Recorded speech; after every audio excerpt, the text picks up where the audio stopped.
Assalamualaikum warahmatullahi wabarakatuh. Apa kabar Anda semuanya? Semoga sehat selalu ya. Alhamdulillah kita bertemu lagi di Thaqofah Fikih kelas 6.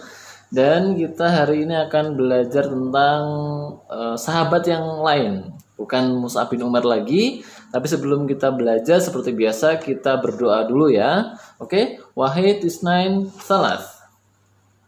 أعوذ بالله من الشيطان الرجيم بسم الله الرحمن الرحيم اللهم انفعنا بما علمتنا وعلمنا ما ينفعنا وزدنا علما نافعا ربي زدنا علما وارزقنا فهما برحمتك يا أرحم الراحمين.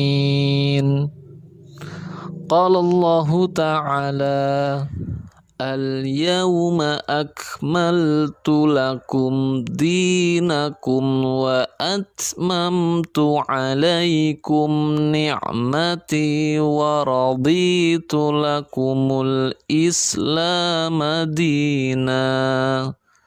Artinya, pada hari ini telah aku sempurnakan untukmu agamamu dan telah aku cukupkan nikmatku untukmu dan telah aku ridhai Islam sebagai agama bagimu. Quran Surat Al-Ma'idah ayat 3. Alhamdulillah, Ustaz doakan yang sudah berdoa semoga Allah berikan kemudahan ya. Hari ini kita akan belajar tentang seorang sahabat mulia bernama lebih dikenal sebagai Abu Dzar Al-Ghifari. Abu Dzar Al-Ghifari, ya. Abu Dzar Al-Ghifari ini nama aslinya sebenarnya adalah Jundub bin Junadah Al-Ghifari. Nama asli dari Abu Dzar Al-Ghifari. Jadi nama aslinya adalah Jundub bin Junadah. Dia mendapatkan nama Al-Ghifari karena berasal dari suku Ghifar. Jadi suku Ghifar ini adalah suku yang terkenal sebagai sukunya penyamun. Tahu penyamun? Penyamun itu pembegal, perampok, pencuri. Ya, jadi kalau udah ada Al-Ghifari itu sebenarnya sukunya perampok gitu. Suku yang dulunya di Madinah itu sebelum adanya di Madinah di sebelah Mekah, di samping Mekah sebelum datangnya Islam, mereka adalah perampok yang terkenal, pembegal yang terkenal. Tapi sekarang sudah jadi mulia ya. Salah satu contohnya adalah sahabat Abu Dzar Al-Ghifari yang sudah menjadi mulia karena sudah bertemu dengan Islam. Nah, Abu Dzar Al-Ghifari ini termasuk as-sabiqunal awwalun. Apa itu as-sabiqunal awwalun ya Ustadz? As-sabiqunal awwalun itu adalah sebutan untuk sahabat yang paling awal masuk Islam. Nah, Abu Dzar ini walaupun letak rumahnya jauh dari Rasulullah, dia termasuk yang awal masuk Islam karena dia datang sendiri ke Mekah kemudian mencari Rasulullah dan masuk Islam. Maka dia termasuk orang-orang yang awal-awal masuk Islam. Pada waktu itu Islam masih sembunyi-sembunyi dakwahnya, tapi dia sudah tahu. Jadi kisah masuk Islamnya Abu Dzar ini unik ya. Jadi kabar bahwasannya ada nabi baru atau agama baru di Mekah itu sudah tersebar luas kemana-mana. Dan orang-orang yang masuk agama yang baru itu kabarnya juga sudah disiksa oleh para orang-orang Quraisy, bahkan ada yang sudah terbunuh seperti Sumayyah ya. Itu ibunya Ammar bin Yasir yang juga sudah meninggal dan juga bapaknya ya, keluarga Yasir itu yang kemudian Allah merahmati mereka. Itu kisahnya sudah sampai menyebar sampai ke suku Ghifar, sampai ke telinganya Abu Dzar Al-Ghifari. Dan Abu Dzar Al-Ghifari ini orang yang mencari kebenaran. Karena kabar bahwasanya akan ada nabi yang terakhir itu sudah disebutkan di kitab-kitab terdahulu, kitab Injil, kitab Taurat sudah menyebutkan bahwasanya akan ada nabi yang terakhir namanya Nabi Muhammad. Maka Abu Dzar ini mencari bagaimana sosok Nabi yang ada di Mekah itu. Kemudian dia menyuruh atau memerintahkan saudaranya yang bernama Unais untuk datang ke Mekah. Lalu Unais ini berangkat ke Mekah, kemudian pulang lagi menyampaikan kepada Abu Dzar. Abu Dzar bertanya, apa yang kamu dapatkan di sana? Lalu Unais menjawab, aku melihatnya memerintahkan kebaikan dan melarang apa yang buruk. Oh, dengar itu Abu Dzar nggak puas, masa cuma gitu doang. Terus Abu Dzar menjawab, kau belum membuat aku puas dengan informasi ini. Kemudian Abu Dzar mengambil kayak kalau kita botol minuman, kemudian mengambil tongkatnya lalu berjalan menuju Mekah sendirian. Langsung datang ke Mekah, nyari informasi sendiri yang membuat dia puas. Sampai di Mekah, dia duduk di Masjidil Haram, mengamati keadaan sekitar. Dia mau bertanya kepada orang-orang di sekitarnya itu ya khawatir, karena orang-orang yang kemudian masuk Islam, masuk agamanya Nabi Muhammad itu pasti nanti disiksa.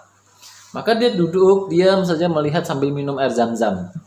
Melihat, mengamati, bingung dia mau nanya sama siapa, nggak kenal, nanti salah nanya malah disiksa kan gitu. Sampai kemudian datanglah Ali bin Abi Thalib yang kemudian melihat Abu Dzar, kayaknya orang jauh, kayaknya musafir ini, orang asing. Lalu datanglah Ali kepadanya, sepertinya engkau adalah orang asing, seorang musafir.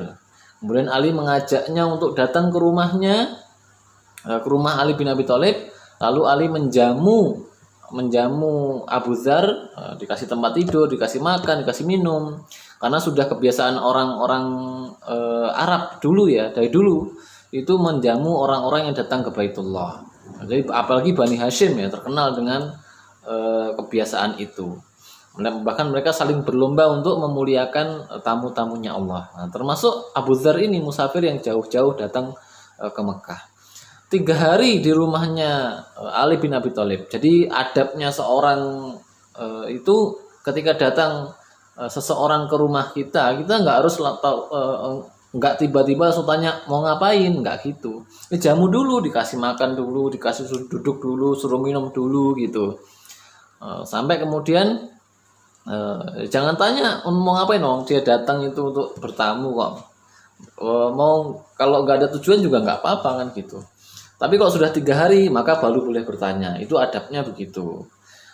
Kemudian setelah 3 hari baru itu, selama 3 hari itu Abu Dzar nggak cerita apapun sama Ali. Ali juga nggak tanya-tanya apapun kepada Abu Dzar. Ngapain dia kenapa dia datang ke Mekah. Sampai di hari ketiga barulah Ali bin Abi Thalib bertanya, apa urusanmu? Apa yang membuatmu ke kota ini? Yang tanya si Ali bin Abi Thalib. Barulah Abu Dzar menjawab, jika kau mampu menyimpan rahasiaku, aku akan memberitahumu. Lalu Ali menjawab, aku bisa dipercaya. Kemudian Abu Dzar menceritakan bahwasannya dia itu mendengar ada nabi baru, kemudian dia juga sudah memerintahkan saudaranya datang ke Mekah, tapi belum puas dengan informasi itu. Lalu dia datang sendiri ke Mekah dan dia ingin bertemu langsung dengan nabi baru itu, yaitu Rasulullah Muhammad SAW. Sampai kemudian Ali mendengar itu, lalu Ali menjawab, kamu sudah mencapai tujuanmu, aku akan pergi kepadanya sekarang juga, ikutilah aku. Jadi diajak sama Ali untuk datang ke tempatnya Rasulullah. Sampai kemudian, tapi nggak barengan gitu. Kalau barengan kan malah dicurigai sama orang-orang Quraisy. Waktu itu dakwah masih sembunyi-sembunyi dan berbahaya kondisinya. Salah dikit disiksa kan gitu. Akhirnya mereka membuat siasat, Ali nanti datang duluan, terus kemudian Abu Dzar ngikutin dari belakang agak jauh. Kemudian kalau ada papasan dengan orang yang akan mengganggu Ali atau mengganggu perjalanan mereka, Ali akan pura-pura membenarkan sepatunya atau membenarkan sendalnya, kemudian berjalan lagi sampai kemudian mereka berdua bertemu dengan Rasulullah. Kalau tidak salah ini di rumahnya Arqam bin Abil Arqam. Kemudian ketika Abu Dzar bertemu dengan Rasulullah Muhammad SAW, maka dia langsung bertanya, ajarkan kepadaku, kenalkan kepadaku prinsip-prinsip Islam. Lalu Rasulullah menjawab bahwasanya Islam itu adalah agama yang hanya menyembah kepada Allah dan menjelaskan semuanya tentang Islam. Saat itu juga langsung asyhadu alla ilaha illallah wa asyhadu anna muhammadar rasulullah. Langsung masuk Islam lah si Abu Dzar Al-Ghifari itu. Nah, saat itu juga tanpa pikir panjang Abu Dzar langsung masuk Islam karena menerima kebenaran yang dibawa oleh Rasulullah Muhammad SAW. Kemudian karena dakwah masih sembunyi-sembunyi, keadaan masih belum kondusif dan berbahaya, apalagi untuk seorang seperti musafir Abu Dzar yang nggak punya keluarga di Mekah, berbahaya kalau dia ketahuan masuk Islam, pasti digebukin, disiksa bareng-bareng sama orang-orang Quraisy. Akhirnya Rasulullah memberinya nasihat, wahai Abu Dzar, rahasiakanlah imanmu dan kembalilah ke kampungmu. Dan ketika kau mendengar kemenangan kita, kemenangan Islam, kembalilah kepada Islam, kepada kita. Nah, kisahnya bagaimana kelanjutan setelah Abu Dzar masuk Islam akan kita lanjutkan di pertemuan berikutnya. Lebih menarik yang jelas, lebih keren.